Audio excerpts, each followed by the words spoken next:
இலங்கையின் முதற்தர சுற்றுலா தலம் ரீச்சாவின் மாபெரும் உணவு திருவிழா செப்டம்பர் மாதம் 5, 6 மற்றும் 7ஆம் தேதிகளில் இன்றைய டிக்கெட்டுகளை பெற்றுக் கொள்ளுங்கள். வணக்கம், இது IBC தமிழின் பிரதான செய்திகளுடன் நான் லக்ஷனா யாதவன். முதலில் தலைப்புச் செய்திகள். ஹெரின் பெர்னாண்டோவுக்கு எதிரான வழக்கு நீதிமன்றின் உத்தரவு. நீதித்துறை முடிவுகள் குறித்து தனிநபர்கள் ஆதிக்கம், இலங்கை சட்டத்தரணிகள் சங்கம் கவலை. கொழும்பில் குவிக்கப்பட்டுள்ள படையினர், சட்டத்தை மீறுபவர்களுக்கு எதிராக கடும் நடவடிக்கை. யாழில் திறக்கப்படவுள்ள கடவுச்சீட்டு அலுவலகம், பாதுகாப்பு அமைச்சரின் விசேட அறிவிப்பு. அனுரு கோ ஹோம் என்று கொழும்பில் எதிர்ப்பு. காற்றாலைக்கு எதிரான போராட்டம், போலீஸ் போராட்டக்காரர்களிடையில் முரண்பாடு. இரத்தவாந்தி எடுத்த இளம் குடும்பஸ்தர் பலி. தொடர்பான விரிவான செய்திகள்.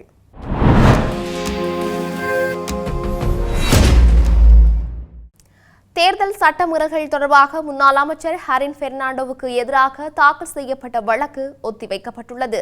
கடந்த பொது தேர்தலின் போது தேர்தல் சட்டங்களை மீறியதாக கூறப்படும் சம்பவம் தொடர்பாக நீதிமன்றில் நிலுவையில் உள்ள வழக்கு விசாரணைக்காக ஹெரின் பெர்னாண்டோ இன்று பதுளை நீதவான் நீதிமன்றத்தில் முன்னிலையானார். பதுளை நீதவான் நுஜித் டி சில்வா வழக்கு விசாரணையை 2026 ஜனவரி 6ஆம் தேதிக்கு ஒத்திவைத்துள்ளார். இதேவேளை கடந்த நாடாளுமன்ற தேர்தல் பதுளை மாவட்டத்தில் புதிய ஜனநாயக முன்னணியின் கீழ் 10ஆம் இலக்கத்தில் பெர்னாண்டோ போட்டியிட்டிருந்தார். தேர்தல் சட்டத்தை மீறிய சம்பவம் தொடர்பில் பெர்னாண்டோ பதுளை காவல்துறையினரால் கடந்த நவம்பர் மாதம் கைது செய்யப்பட்டுள்ளார். பின்னர் தலா 5 லட்சம் பெறுமதியான 2 சரீர பிணையில் விடுவிக்கப்பட்டமை குறிப்பிடத்தக்கது.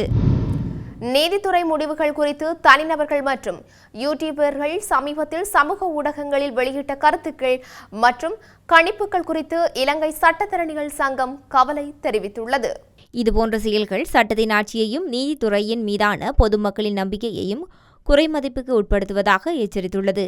அறிக்கை ஒன்றை வெளியிட்டு இதனை தெரிவித்துள்ள இலங்கை சட்டத்தரணிகள் சங்கம், சுயாதீன நிறுவனங்களான நீதி சேவை ஆணைக்குழுவுக்கு மற்றும் நீதித்துறையின் கீழ் உள்ள விடயங்களை குறிவைத்து இந்த கருத்துக்கள் கூறப்பட்டுள்ளதாக குறிப்பிடப்பட்டுள்ளது. பிரதம நீதியரசர் மற்றும் 2 சிரேஷ்ட உயர் நீதிமன்ற நீதியரசர்களை கொண்ட நீதி சேவை ஆணைக்குழு உயர் நீதிமன்ற நீதியரசர்கள் மற்றும் புற நீதித்துறை அதிகாரிகளின் நியமனங்கள், பதவி உயர்வுகள், இடமாற்றம் மற்றும் ஒழுங்கு கட்டுப்பாட்டை மேற்பார்வையிடுகின்றது.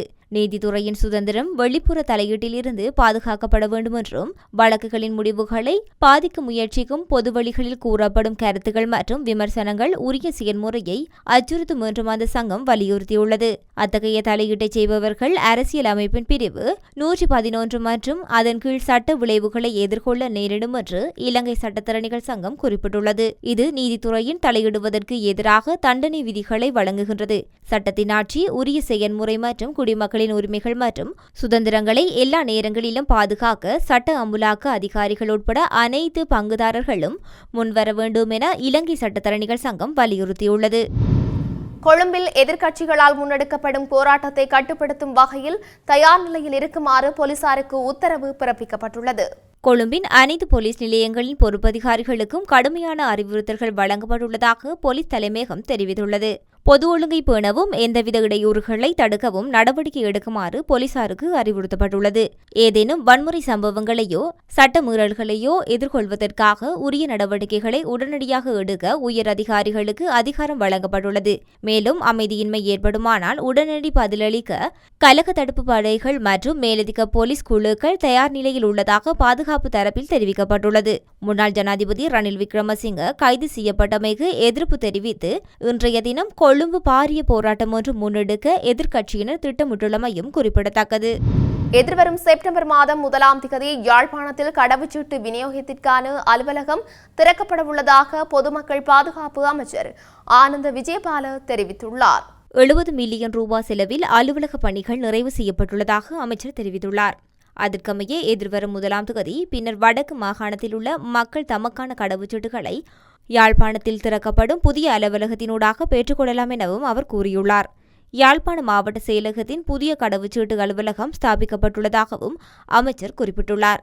இத்தகைய ஒரு நாள் மற்றும் சாதாரண சேவைகளுடனான புதிய அலுவலகத்தில் கடவுச்சீட்டுகள் விநியோகிக்கப்படும் எனவும் பொதுமக்கள் பாதுகாப்பு அமைச்சர் ஆனந்த் விஜயபால தெரிவித்துள்ளார். முன்னாள் ஜனாதிபதி ரணில் விக்ரமசிங்கவின் கைது விவகாரம் தொடர்பில் தற்போது கொழும்பில் ஒன்று திரண்டுள்ள ரணில் ஆதரவாளர்களால் பாரிய எதிர்ப்பு நடவடிக்கை மேற்கொள்ளப்பட்டு வருகின்றது. இதன்போது அனுரகோ ஹோம் என்ற கூச்சல்களோடு அங்கு ஒன்று திரண்டுள்ளவர்கள் தங்கள் எதிர்ப்பினை வெளியிட்டு வருகின்றனர். மேலும் எதிர்க்கட்சித் தலைவர்கள் சஜித் பிரேமதாச தலைமையிலான குழுவினரும் கொழும்பில் ஒன்று திரண்டு எதிர்ப்பு போராட்டத்தை மேற்கொண்டு வருகின்றனர். மேலும் கொழும்பு கோட்டை நீதவான் நீதிமன்றம், கொழும்பு தேசிய வைத்தியசாலை, ஜனாதிபதி செயலகம் மற்றும் பெலவத்த ஜேவிபியின் தலைமையக காரியாலயம் உள்ளிட்ட பகுதிகளில் தீவிர பாதுகாப்பு பலப்படுத்தப்பட்டுள்ளது. எதிர்க்கட்சிகள் ஒன்றிணைந்து பாரிய அளவில் எதிர்ப்புகளை வெளியிடலாம் என்ற நிலையில் இவ்வாறு பாதுகாப்பு பலப்படுத்தப்பட்டுள்ளதாக தெரிவிக்கப்படுகின்றது.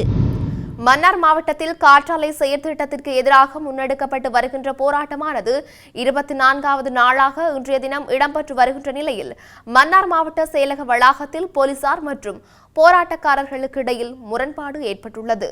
இன்றைய தினம் மன்னார் மாவட்ட அபிவிருத்தி குழு கூட்டம் மன்னார் மாவட்ட செயலகத்தில் இடம்பெற்று வந்த நிலையில் போராட்டக்காரர்கள் மற்றும் பொதுமக்கள் இணைந்து அபிவிருத்தி குழு கூட்டம் மற்றும் அரசாங்க அதிபர் உள்ளடங்கலாக பாராளுமன்ற உறுப்பினர்களுக்கு மகஜரொன்றை வழங்குவதற்கு மாவட்ட செயலகத்திற்குள் அமைதியான முறையில் நுழைந்த நிலையில் போலீசார் போராட்டக்காரர்களை வெளியேற்ற முயற்சித்துள்ளனர்.